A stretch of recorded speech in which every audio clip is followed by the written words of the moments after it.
Bonjour et bienvenue dans le Défaussé, votre émission hebdo sur le jeu de société. Moi c'est Alex et je suis accompagné de Zef. Hello Zef. Salut. Salut. J'ai commencé à dire salut avant que tu me Ouais, présentes. je sais, tu t'attendais pas à ce que je finisse. J'étais à fond. Alors, qu'est-ce que le Défaussé ? Bah Zef, qu'est-ce que le Défaussé ? Le Défaussé, c'est une petite émission hebdomadaire de 20 minutes qui vous présente du jeu de société, du jeu de cartes, du jeu de dés, du jeu dans toutes ses formes. Un jour du jeu de rôle, peut-être. J'en suis persuadé. On Quand on aura le temps. Du coup, aujourd'hui, c'est moi qui suis à la barre et je vais présenter à Zef le jeu Opal. Tu connais ? Opal, je connais une asso de jeu de rôle qui s'appelle Opal à C'est Paris. Ouais. Mais du coup, je pense que c'est pas ça. C'est une pierre de base, non ? C'est une pierre, une pierre noire de base. Voilà, moi, non, là, je vais pas te parler de pierre noire. Ah. Enfin, je vais te parler de je pierre. dis noir, mais je crois que c'est ça. Je suis pas sûr. L'Opal, je crois que c'est une pierre noire à la base. Franchement, je vais même pas faire genre. Dites-nous si vous le savez sur. On passe pour des idiots là. Donc, Opal, donc c'est un petit jeu de joueurs qui, du coup, va durer une vingtaine de minutes. Ouais. Et du coup, c'est pas de la coop. Non, ça n'a pas l'air. De la bagarre. Mais alors, De la bagarre mignonnette. je vois un plateau avec qui se passe sous l'océan. Ouais. Ok. Ouais. J'allais commencer à chanter, mais je connais pas les paroles. Non. Ouais, non, c'est un... Bah, l'univers, déjà, pourquoi j'ai choisi ce jeu ? L'univers est ouf, je trouve, et puis ressemble très fortement à un univers d'un autre jeu qu'on aime bien. Mais dont on a fait le tour, donc on va peut-être arrêter d'en parler. Oui, aussi. Pourquoi ? Parce qu'en fait, tu connais Girl.game. Oui, bien sûr. Oui, voilà. Et en fait, je la suis sur les réseaux sociaux et elle parlait de ce jeu qui était son coup de cœur, soit de fin d'année 2019, soit de début d'année 2020, ouais. je me rappelle plus. Jeu de joueur coup de cœur et tout. Je regarde le design, je trouve ça quand même assez fifou, assez cool. Ouais. Jeu de joueur, je me suis dit bon, c'est pour Zef. Ça commençait à cocher pas mal de cases. Oh, tu coches les cases pour moi, c'est mignon. Bon, ouais, j'ai essayé de. Enfin, tu vois, j'en ai pas entendu trop parler sur les réseaux. Ouais. Mais je me suis dit que ça pouvait être cool. C'est qui l'éditeur, je vois pas ? Runes Éditions. Ouais. D'accord. Que je ne connais pas très bien. Non plus. Mais Rudiger Dorn. Avec un nom comme ça, le mec. T'as vu ? Ah, bah alors dis-nous, fais-nous la fiche wiki. Pardon, on disait que désolé, du coup, je prends la main. J'osais pas trop. Rudiger Dorn, et c'est Ashlyn qui dessine, c'est ça ? Et franchement, je suis allée voir son Insta. Si vous avez l'occasion, allez voir son Insta. C'est une nana ? Ça a l'air d'une nana ou non comme ça. Ou elle, j'avoue, j'y vais en mode illustratrice, mais en fait. Bon, ouais, c'est vrai que ça sonne plutôt féminin, Ashlyn, mais c'est pas grave. ça faisait très, ouais. Mais c'est fou, ce que cette personne fait est fou. Et donc, voilà. Alors, niveau design, là, de ce que j'ai sous les yeux, ça pète quand même bien, effectivement. Mais ouais, l'univers a l'air assez cool. C'est pour 2 joueurs, 20 minutes, 8 ans et plus. Ouais, ok, d'accord. Okay. C'est plutôt cool.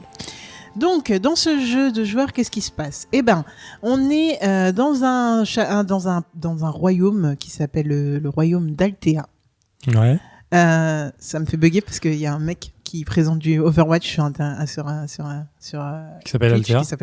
J'ai une ex qui avait écrit un bouquin le bouquin était Altea. Ça veut dire quoi Altea alors ? C'est un nom médiéval fantastique, j'imagine, qui sort dans tous les sens. Bon là tu me casses mon truc. Non, désolé, non, tu vois. Ouais, je pense. Je sais pas, franchement, j'ai pas jamais trop cherché, tu vois, mais bon bref. Donc, on est dans le royaume d'Altea et une sorcière maléfique a emprisonné un petit dragon dans une pierre.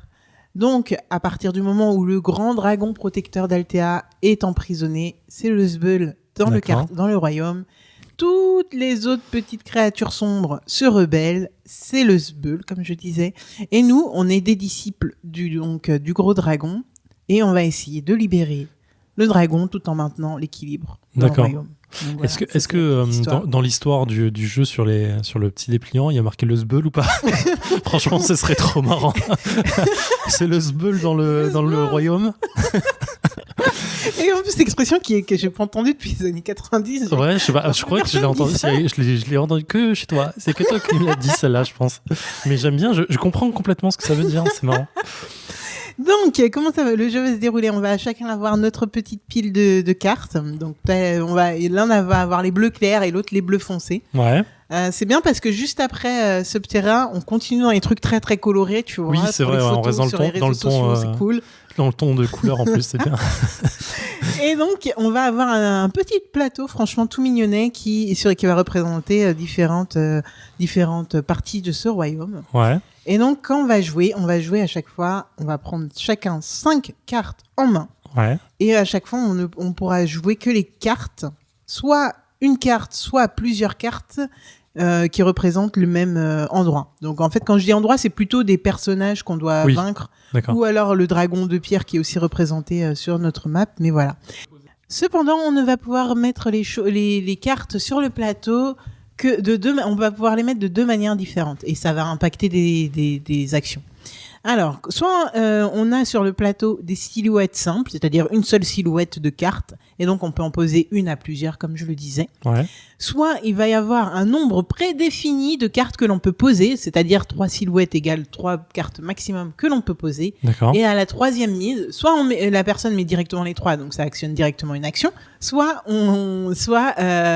quelqu'un en a mis 1, et puis l'autre en a mis 2, ça actionne. En fait, au bout de la 3e, l'action se fait. D'accord. Donc comme tu as pu le remarquer sur notre petit plateau, on a certaines ombres de cartes qui ont des flèches qui vont vers d'autres. Ouais. Tout simplement, dès que c'est souvent du coup les cartes avec plusieurs ombres, et dès que on a le nombre maximum de cartes atteintes, on peut prendre tout le paquet des cartes. Quelle cible ? D'accord. Exactement. Et donc on les prend, on les garde dans notre main, et à la fin ça nous fera des points. D'accord. Il y a différentes choses. Donc soit on a des flèches qui vont vers d'autres lieux et on peut prendre. Des fois on a 2 lieux qui sont ciblés. Vers le même endroit, ouais. Et donc là on choisit. D'accord. Quelle action on veut prendre. Et il y en a qui n'ont pas du tout de flèches qui vont nulle part. Et donc eux, quand ils agissent, on va pouvoir les mettre sous la cité. D'accord.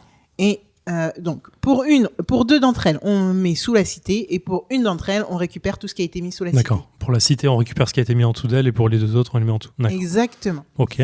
Donc voilà, et grosso modo, le jeu s'arrête quand la cité a été vidée 3 fois. La 3e fois que la cité a été vidée. D'accord. Comment je gagne ? Parce que là, je vois les valeurs de cartes, donc voilà, du coup, 2, 1, 1, 2, machin. Celui qui a le plus de points. D'accord, c'est un jeu de pli, donc. Mais, ok. C'est quoi un jeu de pli ? Un jeu de pli comme le tarot ou la belote. Tu fais des plis, en fait. Jamais joué à ce jeu-là. On fera un défaussé sur le tarot, là. C'est quoi ? C'est intéressant. Le tarot ? C'est intéressant ? Le tarot ? Le tarot, c'est un des meilleurs jeux du monde. Quoi ? Moi, j'adore le tarot. J'ai joué longtemps la belote, le tarot. Et on avait ça, un jeu de pli ? C'est un jeu de pli parce que tu fais en fait, quand chacun a joué une carte, celui qui gagne les cartes qui ont été jouées, parce qu'il a joué la plus forte, ramasse le pli, ce qu'on appelle le pli de cartes, c'est-à-dire les plis de cartes qui ont été jouées. C'est un jeu de pli. Ah bah voilà, ok. Je vais jamais me rappeler de ça, parce que ça a tellement aucun sens dans ma tête que Ouais, ça a du sens quand tu joues très régulièrement à la belote, j'imagine, mais ok. Très bien. Donc voilà, grosso modo, c'est le jeu, ça va durer une 20aine de minutes, et je n'y ai jamais joué encore, donc on va voir si c'est intéressant ou pas. Allons-y. Mais on va dire que je fais très confiance à Girl.game. Moi aussi, alors allons-y. Allons-y. Go. Sous l'océan. Bah oui, à un moment, faut faire des actions quand même, tu vois. Ouais, mais c'est bizarre. Mais justement, je pense que c'est un vrai jeu de calcul, tu vois. C'est ça. Ah, Pion Dragon, tu as 6 cartes en main, et en plus, tu peux prendre une carte de la main du joueur pour la mettre dans sa pioche. Ce qu'ils disent bien aussi, c'est de pas confondre notre pioche chez nous. Ouais. Comment t'as pas envie de mettre les trucs pour l'autre, mais en même temps... au bout d'un moment, t'es obligé de le faire, c'est sûr. Ça serait bien que... ça serait bien que tout ça, moi, hein. Et un jour, faut vider ça, hein, sinon le jeu, il s'arrête pas aussi. Attends, mince. Et nous voilà de retour dans le défaussé après environ 13 minutes de défaussé, où on a joué à Opal. Alors, Zéphiriel, ta première partie. Alors, ma première partie. L'appréhension du jeu est très difficile. Parce que... Très difficile, carrément. Très difficile. En fait, au début, c'est difficile de se rendre compte de ce qu'il faut faire pour gagner. Parce que tu es en train de poser des cartes, tu dis je prends ça, mais ok, ça me fait pas beaucoup de points, là je peux pas poser, mais là je vais lui donner des points si je pose là au dragon. Tout à l'heure tu me l'as fait au début, je posais des points, tu les prenais juste après, je me disais mais comment je fais pour gagner? Et en fait, au bout de quelques tours, je commençais à vite comprendre comment fallait jouer, je dis pas avoir compris la stratégie, mais comment le jeu se présente et comment le jeu te demande de jouer finalement. Et en fait, c'est ultra stratégique parce que 5 cartes en main, c'est peu. 8 objets. 5 cartes, c'est vraiment de la merde. Est-ce que tu te même bloques 6 cartes, ou pas? Même 6 cartes, hein, c'est pareil. Non, c'est mieux. Oui, quand t'as passé un moment avec 5, ouais. T'arrives à 6, t'es content. Et un moment avec 6 et tu retournes à 5, t'es là. Mais en fait, du coup, effectivement, je râlais au début en disant mais putain, en fait, je suis en train de te poser des points que tu prends, mais en fait, la façon de prendre les points est difficile, mine de rien, parce que la sorcière, là, il y en a que 4 dans ton jeu. Donc en fait, tu vas pas aller chercher ça régulièrement. Tu vas attendre qu'il y ait un peu de stack de points pour aller récupérer des trucs.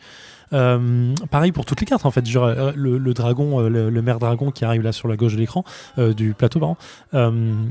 Pareil, pour aller récupérer, il faut poser 3 gardiennes. Et en fait, tu dis, attends, j'ai pas posé 2 gardiennes tout de suite parce que sinon l'autre va poser le 3e. Mais du coup, je me bloque des cartes en main. Tu bloques ta main, mais il faut que j'aille poser autre chose. Et en fait, c'est un casse-tête. Donc, c'est pas vraiment un jeu de pli, c'est plus un jeu de placement. Un jeu je vous comprends le jeu d'enchère en fait, le jeu de ok, je vais mettre beaucoup là pour l'attirer, du coup j'allais me récupérer des points ailleurs. Ça a été dit en off ça, donc il dit je comprends le jeu d'enchère parce que je lui ai dit en off. Oui, c'est vrai, t'as dit ça. Que sur internet il était noté comme jeu d'enchère. Et je peux comprendre le truc et je pense que je vais vite l'acheter. Ah ouais. Ah ouais. J'ai très envie de rejouer là, très envie. Tu m'étonnes. Mais en plus c'est rapide, hein. C'est rapide. Ça s'enchaîne. Mais à un tel point qu'on se rend pas trop compte en fait. Parce que en effet, on avait tous les deux l'impression que je gagnais et au final, c'est toi qui m'as écrasé. Mais genre, t'as le double de mes points. Ouais. Et bon, pas... 83 points, t'as un 46. Ouais. Mais effectivement, en fait, tout du long du jeu, je pensais que tu gagnais. Et j'étais en mode putain, mais je suis en train de me faire défoncer, je comprends pas.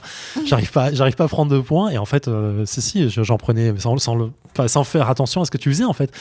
Mais moi, j'avais grave l'impression en plus que j'étais pas si loin.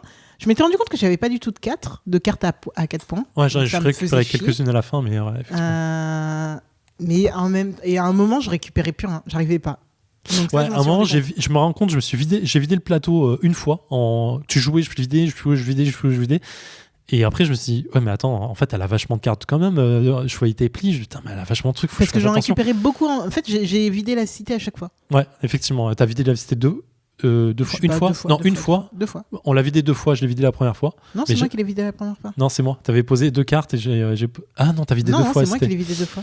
2 fois et... Rien que ça, je pensais que, tu vois, ça allait fonctionner. Effectivement. Mais en fait, faut faire attention à tout. Et en fait, on jouait tellement vite. Tu posais une carte, je posais une carte. Tu posais une carte, je posais une carte. En fait, on savait déjà où on allait tout le temps. Tac, tac, tac, tac, tac.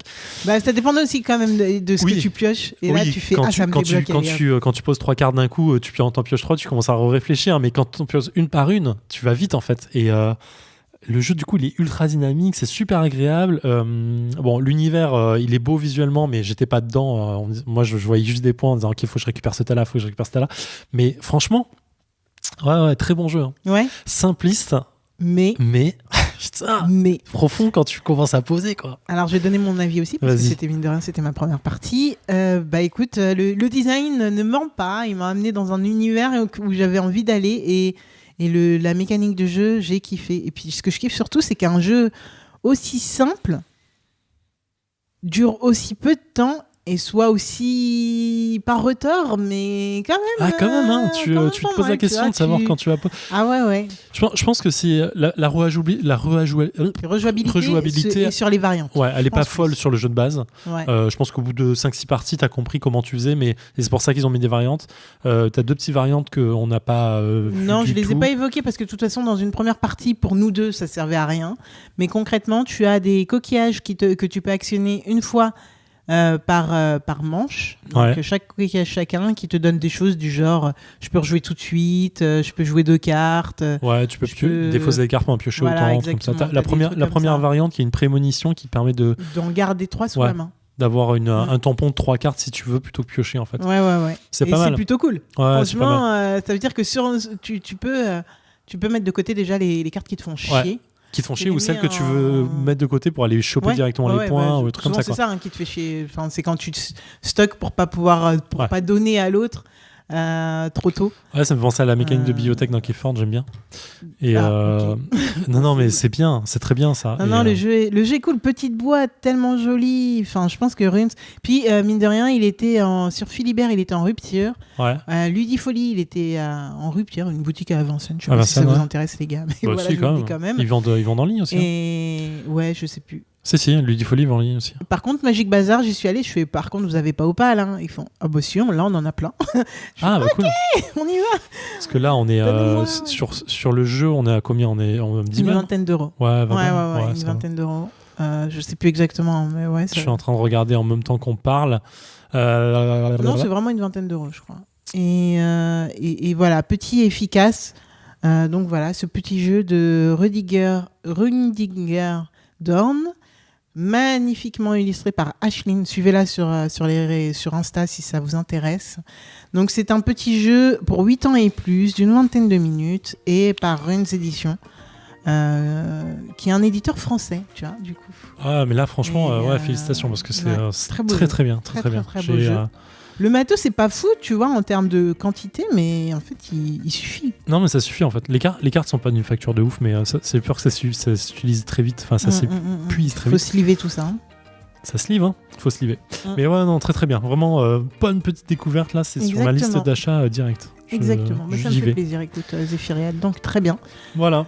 C'était mon jeu de la semaine pour toi. On se retrouve la semaine prochaine. Absolument. Exactement. On parlera de voitures et d'autoroutes. Oh là là. Je sais pas trop si tu vends un sujet là. Je suis pas sûr non plus. On va voir ça très bien. On verra ça. En attendant, on vous dit à bientôt. Jouez bien. On le dit plus parce que c'est un peu chiant à dire et tout, mais n'hésitez pas, les réseaux sociaux, tout ça, on est là pour parler avec vous. C'est chiant les réseaux sociaux. Non, mais de redire ça, tu vois, dans l'épisode. C'est vrai qu'on le dit pas assez. On dit plus le Patreon. Facebook, Twitter, Instagram, suivez-nous. Mettez des étoiles sur iTunes parce que mine de rien, on en a besoin, il faut rappeler. Le Patreon, on met des petits bonus de temps en temps dès qu'on peut sur le Patreon pour tout le monde, mais il n'y a pas que nous, il y a aussi Commissar Podcast et Whisperos. Et puis voilà. Voilà, si vous voulez nous soutenir. Voilà. Exactement. En attendant, écoute, à la semaine prochaine. À la semaine prochaine. Bye. Ciao.